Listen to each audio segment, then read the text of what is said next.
trying to not be around anymore happened. I had a moment where I was in my bathroom with a butcher knife, and right as I was about to cut open my wrist, I get a phone call.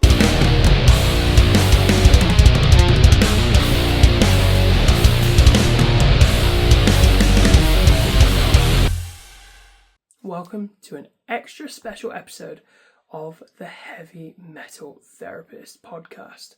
I am your host. My name is John. Now, over the last couple of months, I've been chatting to several of you about your encounters with celebrities. Were they good experiences? Were they bad experiences? How did you feel? What was that like to you? So without further ado, let's jump in.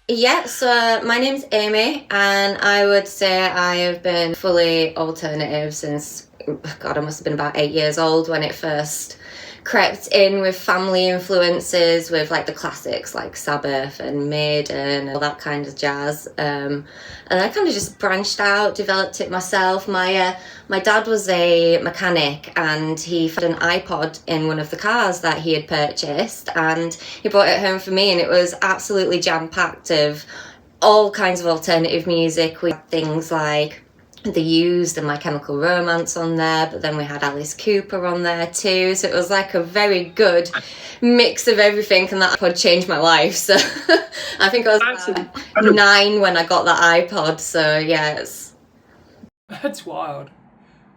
Oh man, that's so cool.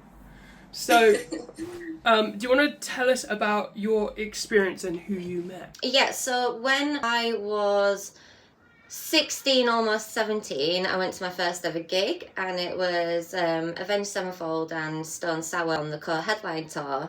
So it was the Nightmare tour, so it was absolutely amazing from both bands. Was incredibly epic and iconic kind of albums and a tour. And then afterwards I went out back with my friend, and we just got lucky and we saw Corey coming out back and going onto the tour bus, and he was the nicest person in the world. He stopped to take time to speak to absolutely everybody who was stood out back. It wasn't just like one or two people. He had a conversation with everyone. He signed all our tickets. He was just a really genuine person. But at the time of me going to the gig, it must have been about 10 months previously, my dad had died, and it was quite a traumatic event. It happened at home, and it was in front of me and my mum, so it was just a lot emotionally, and I kind of shut down a little bit. And my mum knew I was a big fan of Avenged Sevenfold and Stone Sour, so she's seen this gig. She's like, here you go, I bought tickets for you and your best friend to go have a great time. So we went. That's incredible. It was just one of those things where, you really needed it, and for a first gig as well, you can't really go wrong with Stone Sour. Oh yeah. An absolutely epic first gig experience. And then to meet Corey afterwards, I was really emotional because I was going through it as it was, and it was my first gig, and this man was someone who I really idolised, obviously from like the Slipknot days, and then when Stone Sour came around, it was just another thing to be like, wow, this guy's super talented. He can cover all the bases.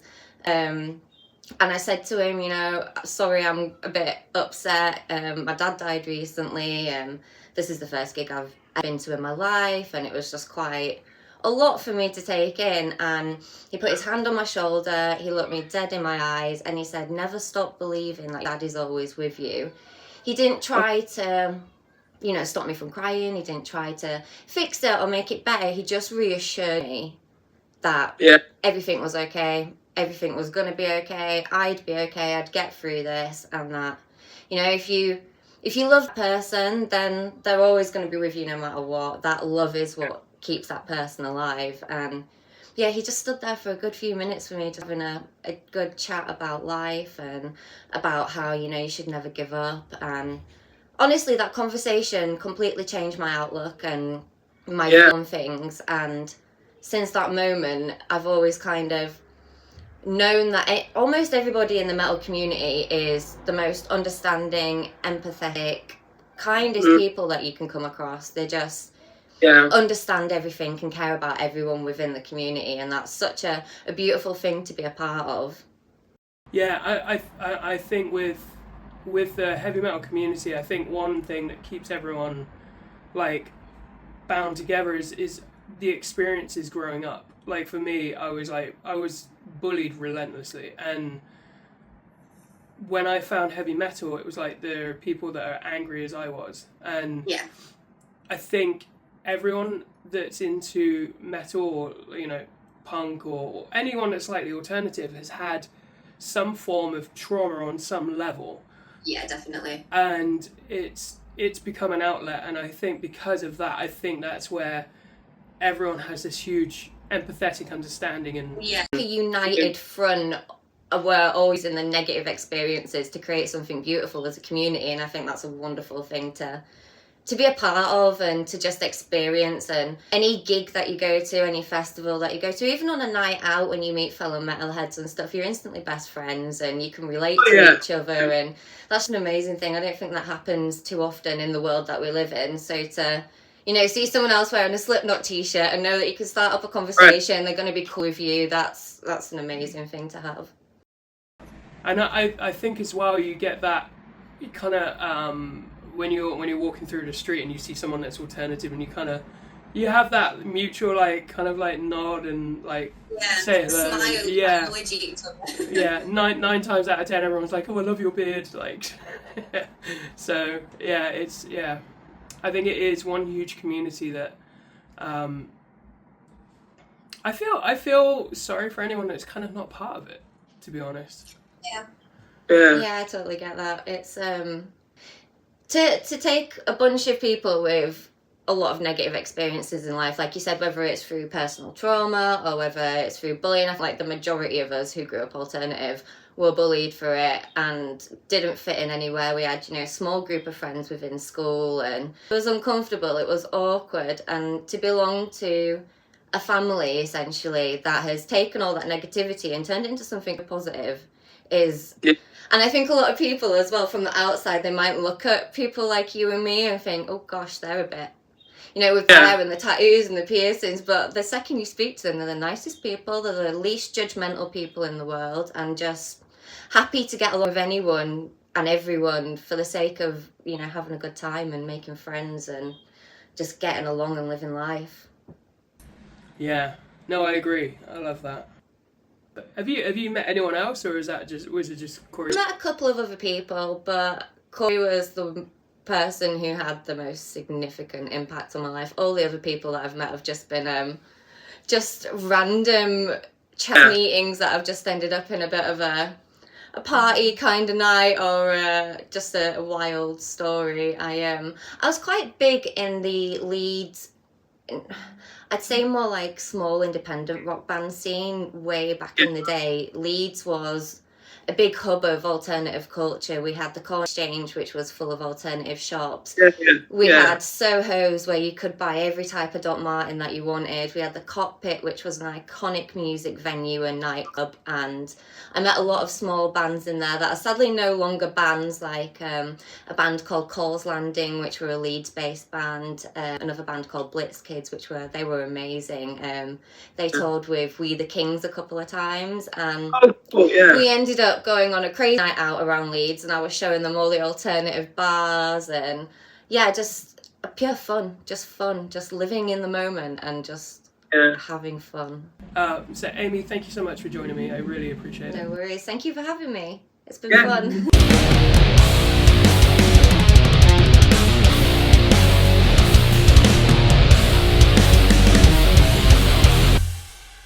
Well, my artist name is Travy. I don't mind Travis or Travy, doesn't matter.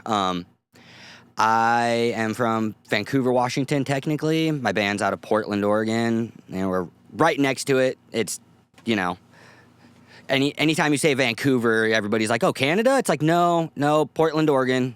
That's fantastic. So does that sit on the border? Excuse my English unknowingness. Oh, it's okay. Yeah, it does, basically. Yeah, it's like literally right on. I'm like 10 minutes from the bridge going into Portland. Oh, okay, that's cool. The reason we're here is that you have a story about an interaction with someone, and I'd like to hear your experience, what happened for you, and how you felt about it, and what that was like. Okay, I've actually got more than one. I've got a few. Let's do a couple then. Yeah. Beautiful. Basically, I have a super, super, super rare bone disease. Layman's term for it is Olier's disease. The scientific terminology for it is multiple enchondromatosis. Basically what happens, you have cartilage at the end of all your bones. My cartilage continually grows into the bones, making the bones swell, cracking the cortex, which makes them super brittle. It also affects the growth plates. Your growth plates grow left, right, left, right, left, right as you grow. Well, it affected one side, and so only one side of the growth plates grew in my arm specifically. So that is my radial head that should be in my elbow socket. Oh, dearie me. Yeah. So I have that on my entire left side, which makes it even more rare. It's already a rare disease. It's already 1 in 100,000. I'm in they've told me top 10 or 20 rarest cases of it because it's on my entire left side. Usually it's only on one long bone of one side. So one of the arm bones or one of the leg bones. It's on my entire left side. I was told I'd never walk. I was told I'd never use my arm. I was told that I'd be in a wheelchair, stuck in a wheelchair. And yeah, I mean, I play drums, for a metal band. Here you are proving everyone wrong. Yeah. Thanks to my parents too. They were told that. I was only 18 months old, and so they were told that, and they were like, yeah, no, we're just gonna make sure he doesn't hurt himself. So I just wasn't climbing trees and stuff as a kid, but so anyway, I have that. Basically I passed out at a friend's house one time, and they found one of the cartilage growths at the base of my skull, right next to my ear bone. And so it's in a triangular area of my ear bone, carotid artery canal, and brainstem. So they were like, yeah, if that grows, the best thing that could happen is you go deaf. The worst thing that could happen is you could die. The medium is you're a vegetable. Okay, so some pretty bleak outcomes there. Yeah, basically. Especially being a musician, I was like, deaf isn't good. Yeah, that's the best one, but that sucks. And so, I was like, okay, cool. I guess, what else can I do? So, they looked at it, watched it for 4 years. Well, in that time, I didn't know what was going to happen. So I first went to make a wish and got a wish because I didn't know if I was going to die or not. So actually, that's how I got my drum set. That's amazing. Yeah, I got a full DW collector's series with Zildjian cymbals, and yeah. Yeah, wild. Of course, I'm still here, so it turned out good. But at the time, I didn't know. And so I just tried to find any artist that I could, that I loved, that would respond to my story. Because I was like, I don't know if I'm going to die. I just want to, let these people know what they've done for my life. And so I messaged people like Matt Greiner of August Burns Red, Angel Vivaldi. There was a few others. There was of course, a bunch that didn't respond. I don't hold anything against them because it's Facebook and they're busy as hell and all these things. And they probably get thousands of messages from people. So it's I don't take anything personally. But Angel Vivaldi specifically saw my message and messaged me one day. Well, the day he messaged me, I happened to be sick with pneumonia. And he was like, oh, That really sucks. I'm sorry to hear that, bro. You want me to call you? Maybe I can make you feel better. Dude, that is so cool. And I was like, what? Yeah, okay. And so I sent him my number, not expecting anything, just like, yeah, okay. He literally called me 5 minutes later, and we had like an hour-long conversation on the phone. Dude, I love that. Like, yeah, it was wild. I was just like, what is happening right now? Wow. I love that. The fact that he actually not only like followed through with what he said he's going to do, he could have like called you and talked to you for like 2 minutes and you would have been amazed. You'd have been like overjoyed. Oh, yeah. In fact, he sat there and took like an hour and actually, yeah. Yeah, he's an amazing person, beautiful soul. Like, yeah, he deserves everything he's gotten. Because this was back, before he like really blew up. Like, he was doing really good at this point, but like, it was before he like really blew up. Did like the Musician's Mansion stuff and like just all the things that he's done since then. Like, he was still playing more metalcore style at that time. Matt Greiner was another one. Of August Burns Red. I had a thought it was gonna be Matt because like August Burns Red are just outstanding human beings. Oh, they are wonderful souls. Jake Lurs went on to start Heart Support, which is like similar to what I'm doing, like mental health industry and just like supporting people in the music scene. Yeah, I love it. So what was that? Tell me about your experience with them. Oh, so I messaged Matt, and we sent a couple messages back and forth. He was like, he's one of the reasons why I can play drums like I can. My band hates it because I write breakdowns like he does, and they're just like, none of it repeats. What are we doing? What the heck is this? Sounds cool though, right? They're like, yeah, but.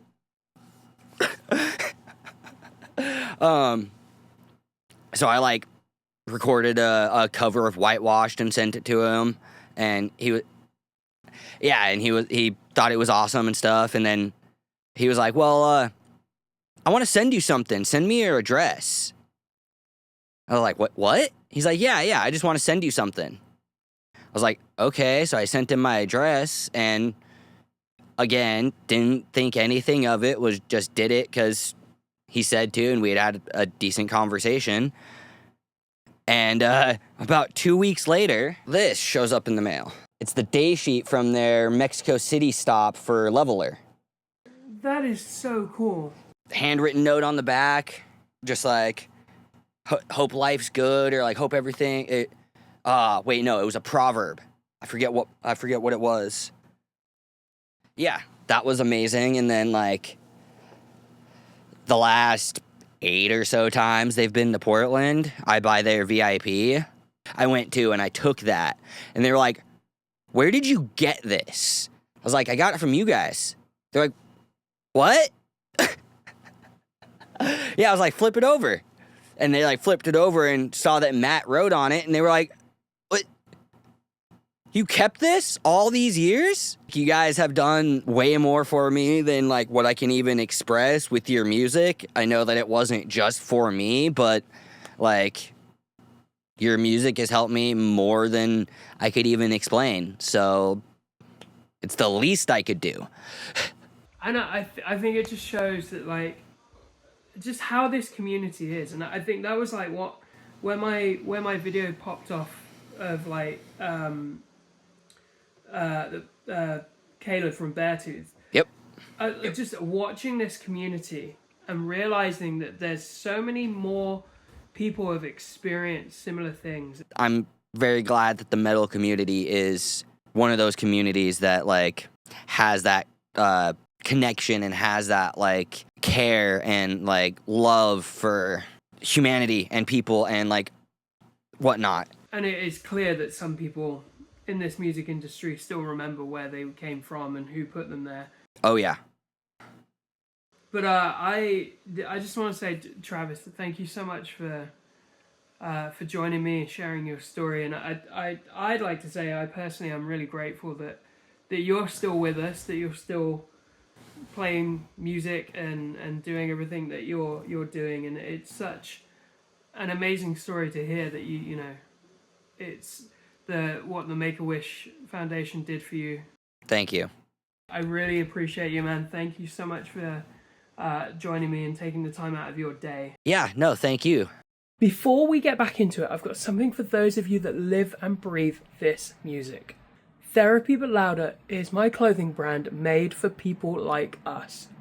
For those of you who recognise that mental health is just as metal as the music we listen to. We've got brand new designs that drop regularly, and they are both available in the UK and the US.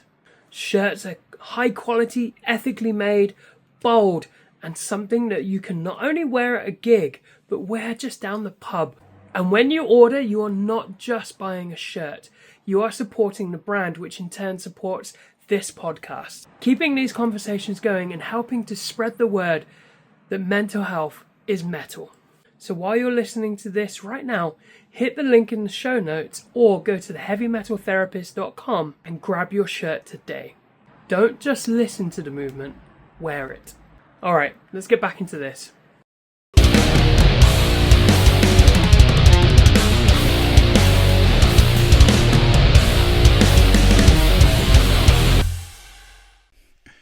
Nice. Hey, my name is Daniel Escamilla. I'm 35 years old, turned 36 in November, born and raised in San Jose, California. Still out here. I've been a musician for, it'll be 19 years this August. And as far as other stuff, I'm a music director at a church, as well as just some guy that works at a bank, and an artist as well, or trying to be. Yeah. That's awesome, dude. I didn't know you were working at a bank now. I guess I just assumed I've always known you a Hot Topic. So I left Hot Topic in March of 2023 because it became a thing of working 5 days a week at the bank and just one day at the mall. And then my manager was like, dude, if you want to work 6 days a week, like, let me just have you work here. You'll make more money. So I was like, all right, let's do it. Yeah, that's what you need. Yeah. Yeah, so we go back a little bit. We're just working out. I've known you for 10 years now. Crazy. 10 years and first time like interacting. Yeah, other than like over social media. So it's crazy. Yeah. Other than like hey bro, that's a cool post, or like, hey man, hope you're well. Now it's like a full on like, hey, there's your face in person in real time conversation. Yeah, that's it. It's great. Let's talk about your interactions with bands and what that meant to you and how you felt and stuff. So yeah, for sure. It's been various things. Like I've been blessed that there's random concerts I've gone to, and like the artist is just chilling there, like not even at their merch table, just like standing in the back. Like quick small examples. One time I went to some Christian hardcore show in Roseville, California, and the lead singer for War of Ages was just chilling, and he ended up like standing right next to me, and I was like, hey man, I don't know if you get this a lot, but you look like the lead singer of this one band that's playing tonight. Just being cheeky with him. And he's like, I get that a lot. But some of them too, though, I've done are intentional meet and greets. So by intentional meet and greets, like, I mean, obviously, like if you pay for a meet and greet, it's intentional. But I've done a few of them with purpose behind it, aside from like, oh my God, you're my favorite artist. The first one I did was a band called Alter Bridge. And for those who don't know, Alter Bridge is basically the musicians of Creed with a different singer. They are one of my favorite bands, and they were actually like one of the first intentional meet and greet I did, where I went to go see them, and when I met with them, they were stalling their meet and greet, and it turns out the reason why is because there was people from other bands that were playing a game of foosball, and they were all gambling on it and betting on who was going to win. So they got caught up in the game. So the meet and greet went from like a standard shake hands, talk for a couple of minutes to like, hey, everyone has to take like a picture and walk away. So in the 30 seconds I had, I walked up and like, hey, pleasure to meet you. My name's Daniel Escamilla. I'm this person. I just want to let you guys know that, you know, when I was about this years old, I tried to end my life, but music saved my life, and your guys' musicianship inspires my musicianship, so keep me going. So basically told them, like, indirectly, directly, you guys have had a hand in saving my life, and I thank them for it. And it was cool because, like, even though it was abbreviated, I got to get that off my chest to them.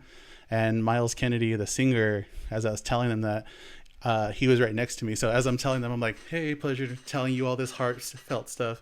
Turn around and get in the picture with them. He wraps his arm around my shoulder, and he's like, looks me dead in the eyes, and like he like leans in like this because I'm like a foot taller than him, because I'm 6'4", and he says, man, thank you so much for sharing that. Like, you can see like it touched him, and like I get it. Like, as a singer, that would make sense. Like, your lyrics are impacting. The next person I got to tell that to, though, was Miss Alicia Keys, or Mrs. Alicia Keys. I went to go do her meet and greet, and it was like a kind of like a weird like forum. It almost felt like she's on a platform, and you can either try to ask a question or sing a song to her, or like give her like your thumb drive. And I was luckily one of the people that they called on, and I recorded on my phone because I blacked out right when I started talking to her. And I told her, Mrs. Keys, like, I wanted to share that when I was about 12 or 13 years old, I tried to end my life, but, I'm blessed that music was the medium that changed my life. And a couple of years after that, I started falling into drugs and alcohol to cope with the feelings that I had before. And rather than self-harm, I did drugs and alcohol. But music came back in the form of becoming a musician, and artists that really inspire me, they are what drive me to be a better musician, because I'm a very like, you're up here and I hope to get to that level one day. So you're inspiring me and pushing me to be better. So like, her musicianship and her band's arrangements were amazing to me, and her voice, obviously.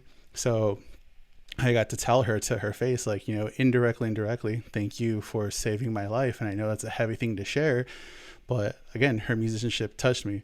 And then when she responded, like, I was just trying to fight crying, because like, she was speaking life into me, saying, I did nothing. That's all you. Like, you're just such a powerful person for even sharing that. Like, I can't wait to hear your music. And I'm like, thank you so much.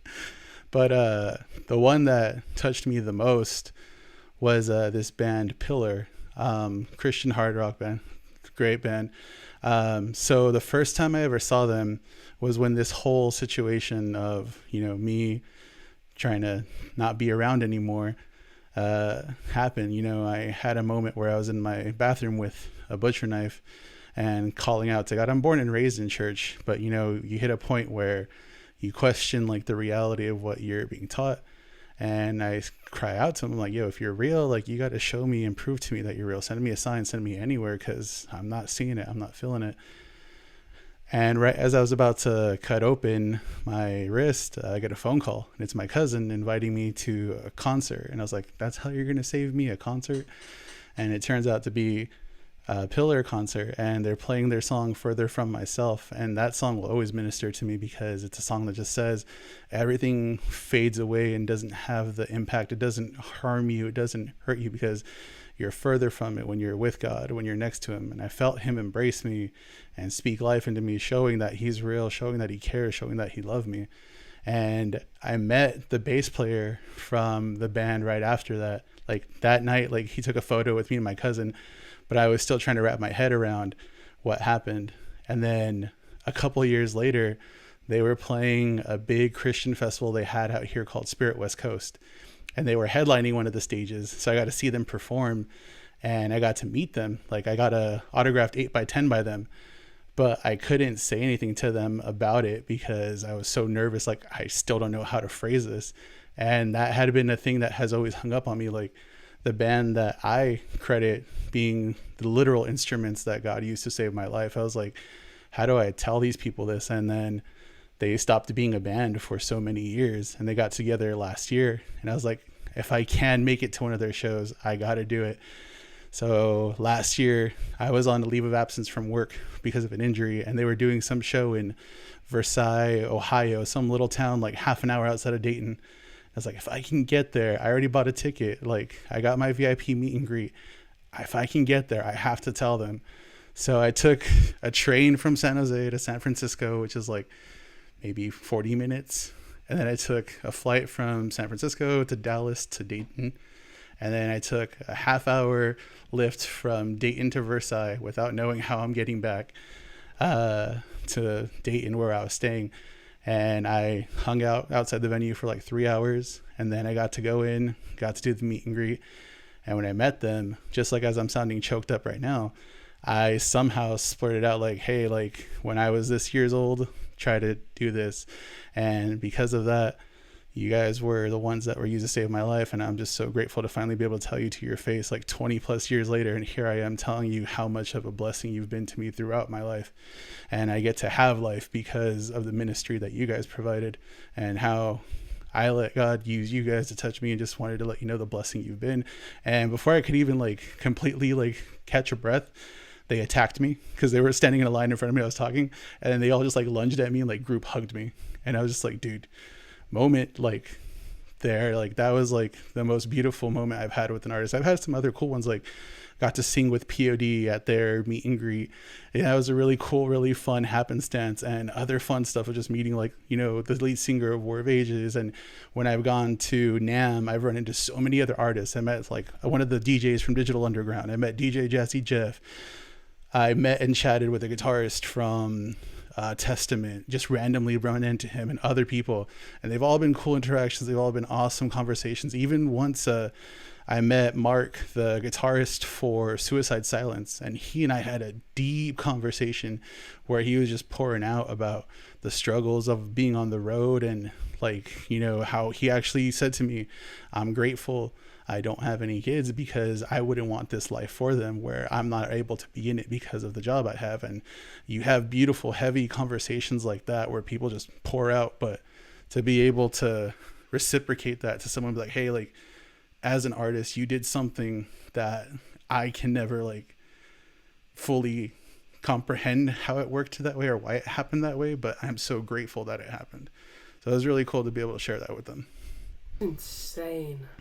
And like, yeah, at such a young age, dude. Like that's heavy, man. Yeah. It's a heavy story to share every time. Like I said, I'm almost 36, and anytime I talk about it, I still try not to get all teary-eyed and cry halfway through it, because but I'm grateful that I got to add that wrinkle to the story. Dude, I'm grateful that you're here, man. For real. Appreciate it, bro. Whew. Yep. Man, thank you so much for sharing, Dan. I appreciate it, dude. Yeah, no problem, brother. Anytime, man. Anytime you need me to share any story, or you ever want to just have me just chat with you, brother, I'm here, man. I love you, dude.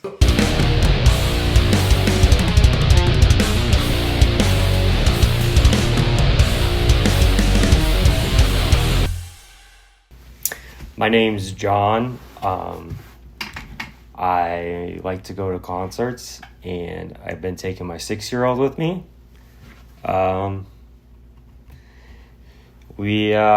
She really likes it. I mean,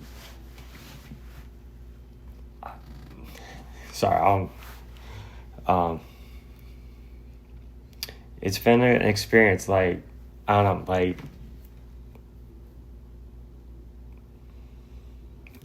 it's so this was for her birthday, taking her to Summer of Loud. Yeah. And I honestly, I didn't really expect anything to happen. We were just going to kind of stay side stage in the pit, you know?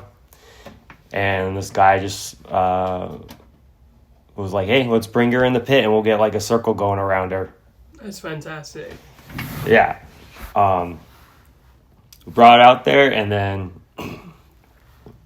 Caleb from Beartooth saw her on my shoulder singing along, and you could see him like seeing her, and he kept pointing at her, and then he just jumped on down and asked her if she wanted to sing along.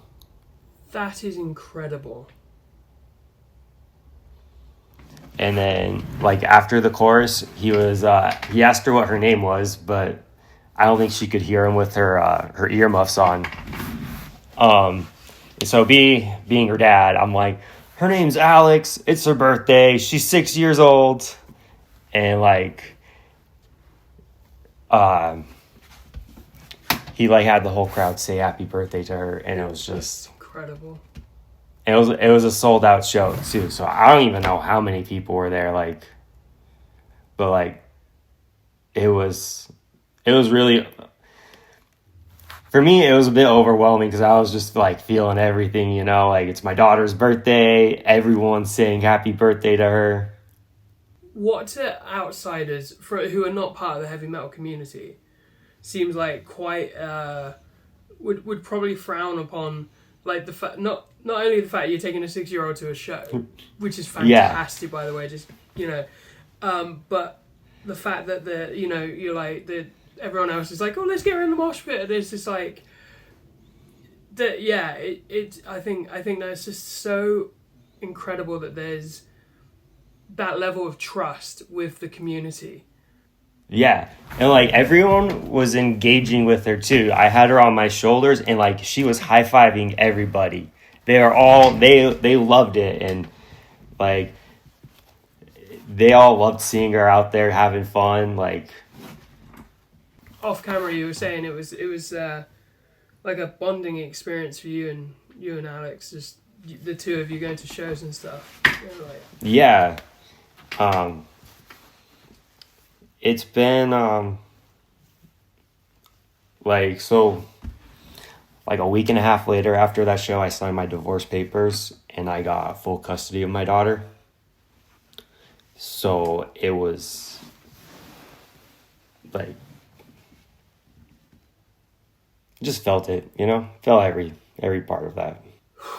Yeah. Yeah, and it feels like, you know, it sounds like you've gone through a tough season, and so like the fact that you had that experience with Beartooth and like. Just that, hopefully that will be just a core memory for Alex. Oh, absolutely. She's been asking me, she's like, can we go see Beartooth again on my birthday? And I was like, that just happened to line up the one time, you know? I saw them in London and they do VIP packages, so you can probably hopefully take her and meet her again and be like, hey, you know...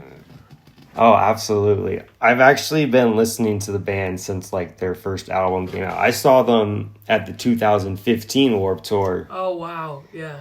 Yeah. When they were doing, like, one of the side stages and, you know, like, and that was my 5th time seeing them. So, just getting to take her to see the bands I've seen, like, 10 years ago, that's what I really like. That's so cool, because then there's, like, an engagement for you where it's just like these are the bands that like create that emotional thing for you, and you can share that with her. And I think she was just kind of overwhelmed too, you know. She had everyone coming up to her saying happy birthday. I had people handing me their phones to text me the pictures or videos that they took. Even when we left, we were walking through the parking lot and people were like yelling from their car as they're driving away, happy birthday to her. Like, it was, she was overwhelmed too. Like, but she's like, she was enjoying all the attention for sure. Feels like a little celebrity on your hands there. Yeah, right. What an experience. And you said that you're going to several shows is like coming up as well, and is she going to all of the shows that you go to? I might take her to some of them, definitely not all of them, just because like I'm gonna go to, I know he's controversial, but I'm gonna go to the Falling in Reverse show and Slaughter to Prevail's playing Hollywood Undead. I was like, I'm not taking you to go see them. That's fair. That is very fair. But like when A Day to Remember and Yellow Card come out here, I'll take her to go see those guys. Like, yeah. I love the fact that you're doing parenting so well, John. Thank you. Have you had any other experiences with other bands, or is that We live in Arizona, but Asking Alexandria used to live here for a while, and like I would run into them at the mall, at the grocery store, like at the gym. Yeah. I work for UPS, and there's a studio on my route, and I actually ran into Hollywood Undead there one time. They were hanging outside, and I asked them, I'm like, are you guys Hollywood Undead? I already knew they were. I just, wanted to get confirmation. And he goes, yeah, how'd you know we were here? I'm like, I drive for UPS, man. I know what goes on in this neighborhood.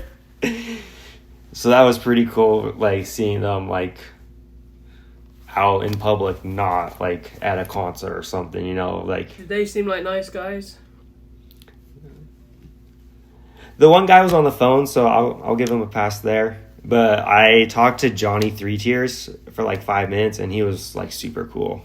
And I think also it's like there's I interviewed the guys in El Nino, and they were discussing how, like, you do get a lot of, like, because they've got so much going on. Like, I don't think people realize what bands go through in a day and how intense that their days actually are. And so sometimes I think you get these, like, bad encounters, but it's just could be someone having a bad day and stuff. But I'm glad that you had a positive experience with Hollywood Undead. Yeah. I just want to say, John, thank you so much. Oh, yeah, of course.